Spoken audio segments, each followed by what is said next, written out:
अस्सलाम वालेकुम dear students, उम्मीद है आप सब खैरियत से होंगे। Today our topic is about scientific method, class 9th। सबसे पहले हमारा जो टॉपिक है वो है साइंटिफिक मेथड। टॉपिक को कवर करने से पहले आपको ये पता होना चाहिए कि साइंटिफिक मेथड कहा किसे जाता है। Scientist take specific step for doing work और रिसर्च, मतलब साइंटिस्ट कोई एक साइंटिफिक वर्क करने के लिए या किसी भी तरह की कोई रिसर्च करने के लिए कोई स्पेसिफिक स्टेप्स लेते हैं, यानी कोई काम करने के लिए एक प्रोसीजर होता है, तरीक़ाकार, उसको तरतीब से उसके ऊपर अमल किया जाता है ताकि वो चीज़ को सॉल्व किया जा सके। अब इन स्टेप्स को हम नाम देते हैं कि ये कहलाते हैं साइंटिफिक मेथड। अब इसी तरह अगर कोई हमने बायोलॉजिकल रिसर्च करनी है, यानी लिविंग ऑर्गेनिज्म के बारे में कोई रिसर्च करनी है, तो ये जो स्टेप हमने साइंटिफिक मेथड के स्टेप हैं, इस स्टेप को हम क्या नाम देंगे? Biological method. तो यहाँ पर जो मेन डेफिनेशंस बनती है, that first one is scientific method and other one is biological method. ये लॉन्ग क्वेश्चन के लिए भी इम्पोर्टेंट होता है। नेक्स्ट है कि इसके आगे कौन कौन से स्टेप्स हैं। तो फर्स्ट वन अगर देखा जाए तो यहाँ पर जो हमारा पहला स्टेप है recognition of biological scientific problem, यानी सबसे पहले उस साइंटिफिक प्रॉब्लम को रिकॉग्नाइज़ किया जाता है, यानी उसकी शिनाख्त की जाती है। अदर वन इज़ ऑब्जर्वेशन, उसके बाद उसको ऑब्ज़र्व किया जाता है, उसको मुशाहिदा किया जाता है। अगर कोई चीज़ को टच किया जा सके, टेस्ट किया जा सके, उसको स्मेल किया जा सके, उसको देखा जा सके या सुना जा सके, तो ये 5 सेंसेस को इस्तेमाल करते हुए उसकी ऑब्जर्वेशन होती है। ऑब्जर्वेशन के बाद जो हम एक सेंटेंस बनाते हैं, पहला जैसे ही कह दें जिसे कि मतलब कि ये चीज़ मेन है क्या, कि हमारी ऑब्जर्वेशन क्या चीज़ थी। अपनी ऑब्जर्वेशन को एक स्टेटमेंट के तौर पर पेश करना, डेट इज़ हाइपोथेसिस। हाइपोथेसिस के बाद नेक्स्ट जो स्टेप है डेट इज़ डिडक्शन, कि उसमें डिडक्शन में मेन हम यूज़ करते हैं कि इफ़ एंड देन लॉजिक, कि अगर ये चीज़ ऐसे है तो वो वैसे होगी, यानी इफ़ एंड देन यूज़ करते हैं डिडक्शन में। डिडक्शन बनाने के बाद हम क्या करते हैं? एक्सपेरिमेंट यानी तजुर्बात किए जाते हैं कि ये जो डिडक्शन हमने अभी तक बनाई है क्या वो सही है या फिर वो गलत है। इसके बाद जो लास्ट स्टेप है डेट इज़ रिज़ल्ट, जो कि मोस्ट इम्पोर्टेंट स्टेप है। अब इसका जो पहला स्टेप हमने पढ़ना है that is recognition of a problem, के किसी भी मसले का सबसे पहले हल करने से पहले हम ये देखते हैं वो मसला है क्या, यानी कि अगर आपको कोई प्रॉब्लम दी गई है कि इसको सॉल्व करें, आप तब तक उसको सॉल्व नहीं कर पाते जब तक आपको पता ना हो, ये इस बात का पता ना हो कि मसला है क्या। तो सबसे पहले आप क्या काम करेंगे? किसी भी तरह के मसले को, जो भी इशू है उसको रिकॉग्नाइज़ करेंगे, यानी उसकी पहचान करेंगे।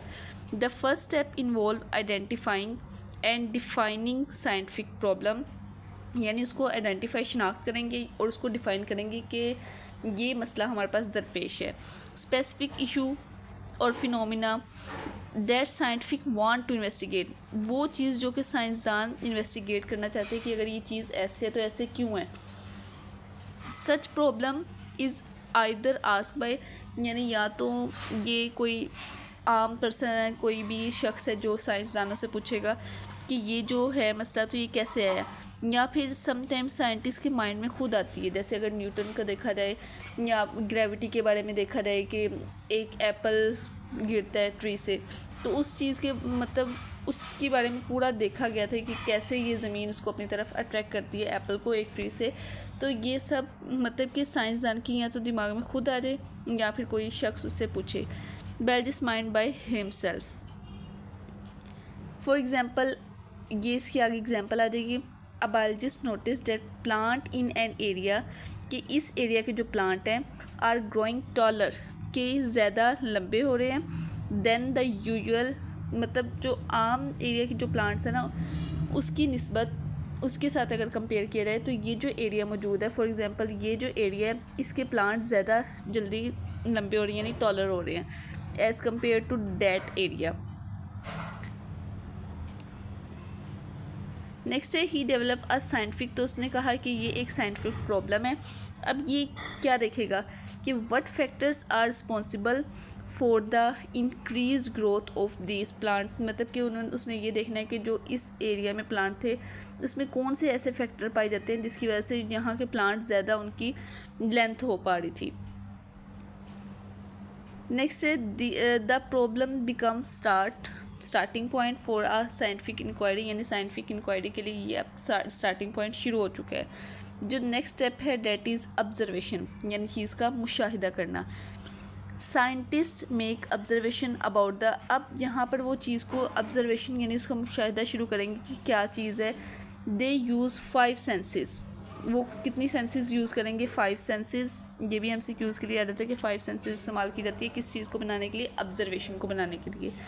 They also read and study, अब जैसे अगर आपके पास कोई आपने पेपर देना है 9th का फॉर एग्ज़ाम्पल, तो आप ये देखेंगे कि पेपर में क्वेश्चन किस तरह के आते हैं, तो उस चीज़ को आपको देखने के लिए क्या चीज़ ज़्यादा बेहतर आपको बता सकती है, यही बता सकती है कि प्रीवियस पेपर्स, तो आप किसी का प्रीवियस पेपर लेंगे, मॉडल पेपर ले लेंगे या किसी तरह का भी कोई प्रीवियस पेपर लेंगे ताकि आपको पैटर्न एक पता चल सके कि कैसे MCQs आते हैं, शॉर्ट क्वेश्चन आते हैं, लॉन्ग क्वेश्चन आते हैं और किस चैप्टर में से कितना वेटेज है इसका।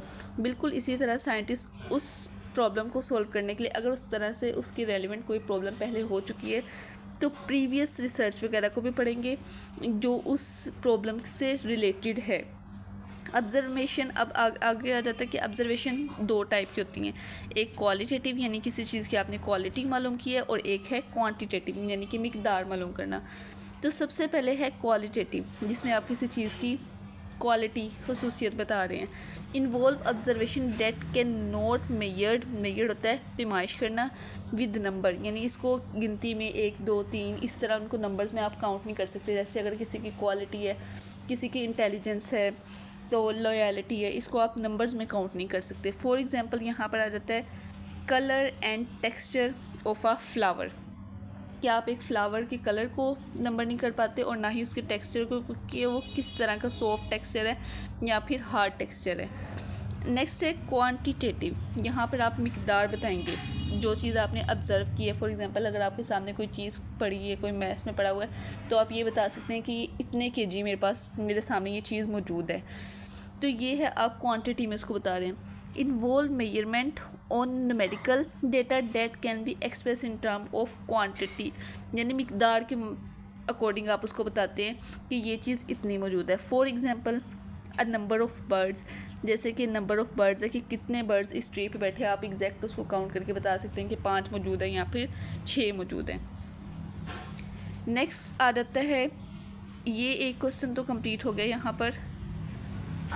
नेक्स्ट आ जाता है quantitative observation are more accurate than qualitative, ये भी एक अलग क्वेश्चन यहाँ पे बन जाता है कि क्वांटिटेटिव ऑब्जर्वेशन क्यों ज़्यादा एक्यूरेट यानी दुरुस्त मानी जाती है as compare to qualitative.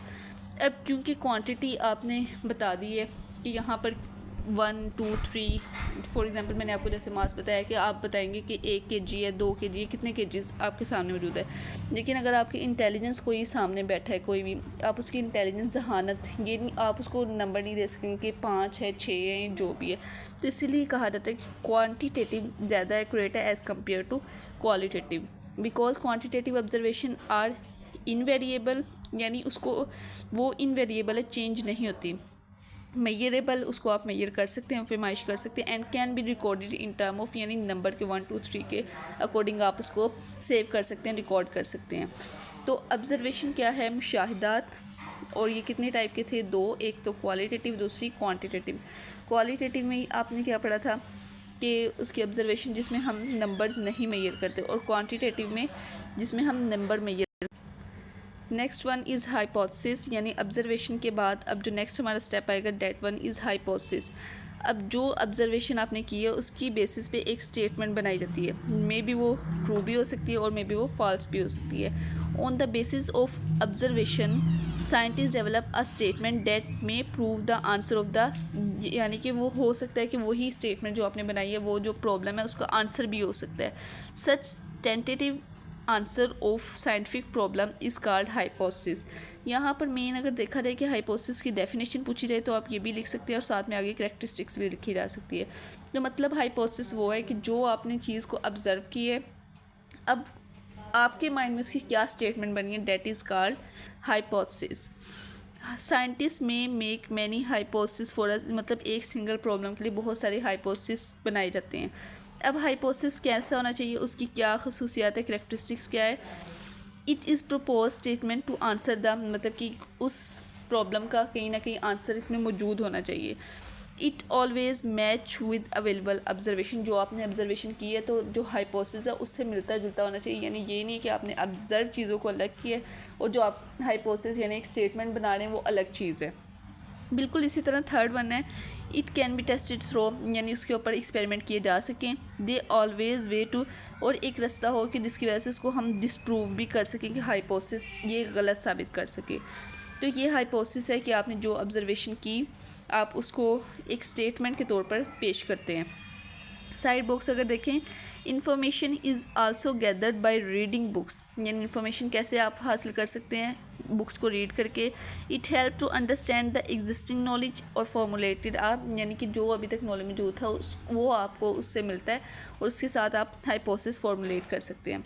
Next fourth step that is deduction. Deduction जैसे मैंने आपको बताया कि इफ़ एंड देन का लॉजिक आप मेन इसमें यूज़ करेंगे। तो scientist develop a logical result from, अब क्या किया उन्होंने कि एक लॉजिकल रिजल्ट बना लिया, कहाँ से, हाइपोथेसिस से। सच लॉजिकल रिजल्ट ऑफ हाइपोथेसिस से क्या नाम दिया गया, डिडक्शन। ये डिडक्शन की डेफिनेशन भी हो सकती है। Usually deduction follow the pattern, कौन सा pattern, if and then statement. Scientist assume, यानी साइंटिस्ट एज्यूम करते हैं इफ़ हाइपोथेसिस इज़ ट्रू, कि अगर ये हाइपोथेसिस दुरुस्त है, then what might be the result, तो रिजल्ट होगा क्या। मतलब यूज़ हुआ इफ़ एंड देन, कि अगर ये चीज़ ऐसे है तो ये चीज़ वैसे क्यों है, कि अगर उसने कहा कि अगर हाइपोथेसिस सही है तो इसका रिज़ल्ट क्या होगा। फॉर एग्ज़ाम्पल नेक्स्ट स्लाइड में देखते हैं, लीफ डिस्कलरेशन।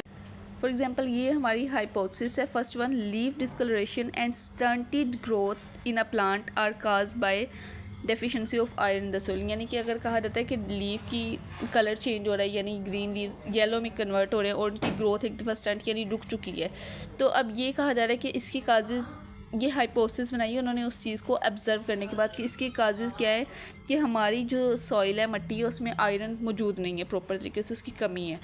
ये बना था एक हाइपोथेसिस ऑब्जर्वेशन करते हुए, यानी वहाँ पर गए होंगे उस फील्ड में, देखा होगा कि मिट्टी में आयरन की कमी है, इस वजह से यहाँ पे इसकी ग्रोथ कम हो रही है। अब नेक्स्ट जो डिडक्शन बनेगी वो क्या है, डिडक्शन बनी है कि अगर तो आयरन की डेफिशिएंसी है, if iron deficiency is causes the symptom, कि अगर ये इलामात आयरन डेफिशिएंसी बनाती है, then adding iron to the soil, तो क्या हम सॉइल में यानी मिट्टी में आयरन डाल के इसके कलर और इसकी ग्रोथ को प्रमोट कर सकते हैं। अब ये थी डिडक्शन कि अगर आप कहते हैं कि जो आयरन की कमी है वो लीफ के डिस्कलरेशन और स्टंटेड ग्रोथ की वजह है, तो क्या हम मुमकिन है कि हम आयरन डाल के लीफ की ग्रोथ को भी सही कर सकें और उसके कलर को भी इम्प्रूव किया जा सके। तो ये थी डिडक्शन। अब डिडक्शन के बाद नेक्स्ट आ जाता है एक्सपेरिमेंट। उन्होंने कहा कि अगर आप ये आयरन डालें तो क्या उसकी ग्रोथ हो सकती है, तो अब इसका एक्सपेरिमेंट करने का टाइम है कि उसके ऊपर किया जाए एक्सपेरिमेंट कि क्या ऐसा मुमकिन है। It is a most basic step of scientific method, यानी ये एक बेसिक स्टेप है, ये इंपॉर्टेंट MCQs है कि ये अगर पूछा जाए कि what is the most basic step of scientific method, तो that is experiments.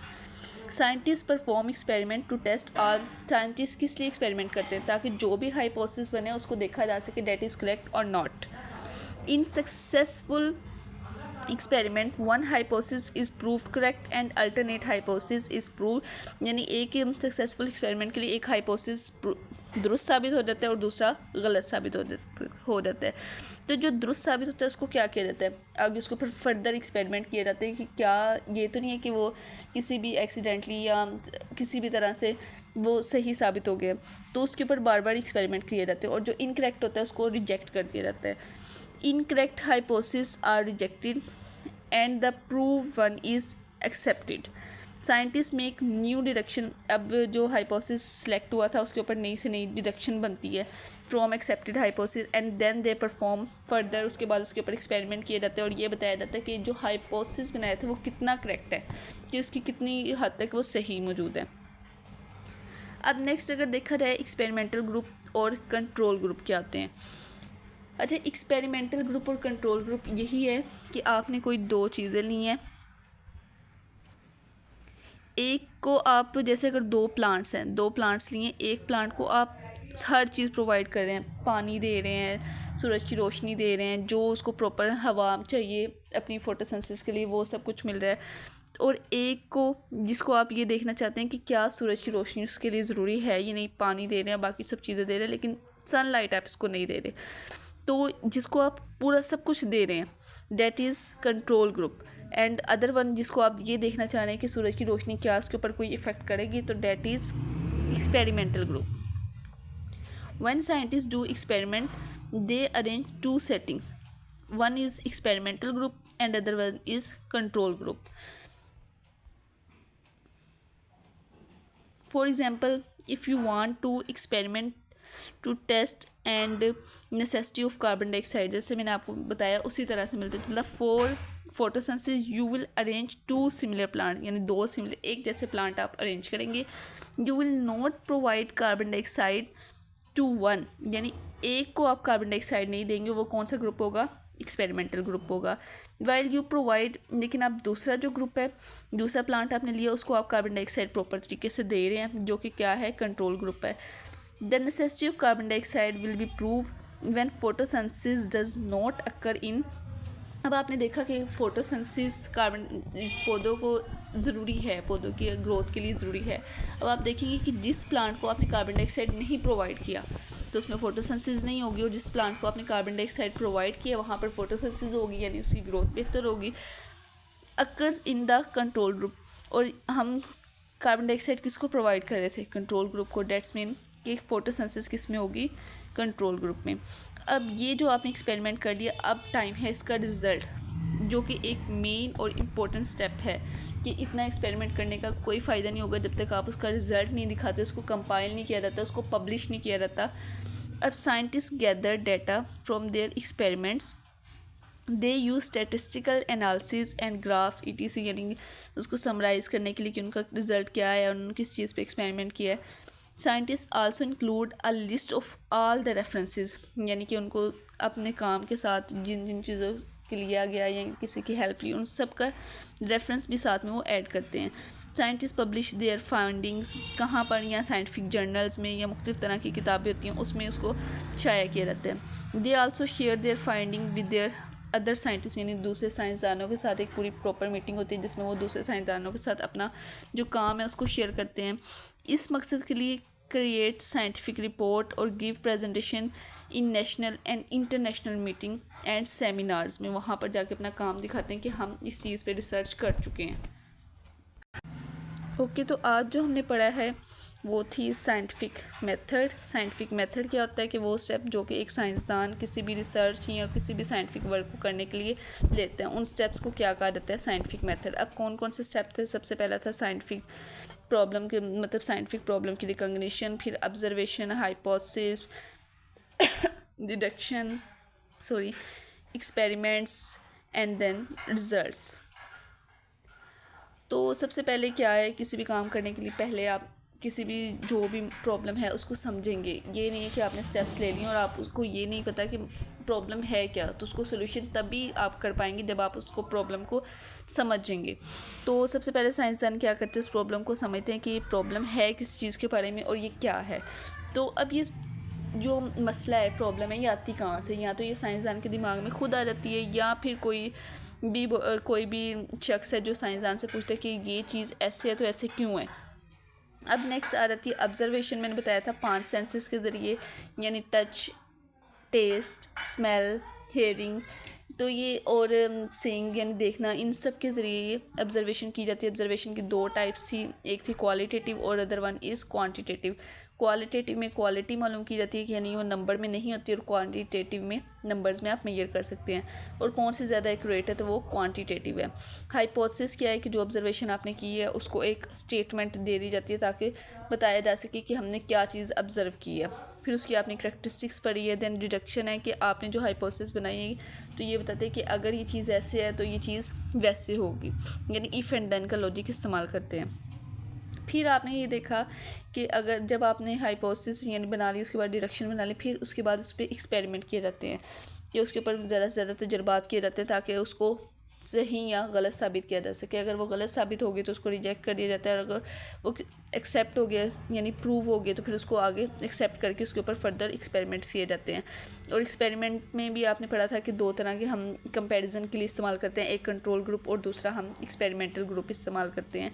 Control group वो जिसको आप हर नेसेसिटी जो भी उसके लिए चाहिए वो आप उसको प्रोवाइड करते हैं, और एक्सपेरिमेंटल ग्रुप वो जिससे आपने जिस चीज़ से, अगर फॉर एग्जांपल आपने कार्बन डाइऑक्साइड का एक्सपेरिमेंट करना है कि कार्बन डाइऑक्साइड ज़रूरी है या नहीं, तो आप उस चीज़ से उसको डेफिशिएंट रखते हैं। फिर उसके बाद जो भी एक्सपेरिमेंट का रिज़ल्ट आता है आप उसको शाया करते हैं मुख्तलिफ़ किताबों में और जर्नल्स में, न्यूज़ में, या मुख्तलिफ़ तरह की जो साइंटिस्ट के आपस में नेशनल या इंटरनेशनल मीटिंग्स या सेमिनार आते हैं तो उसमें उसको शाया किया जाता है। That's all for today.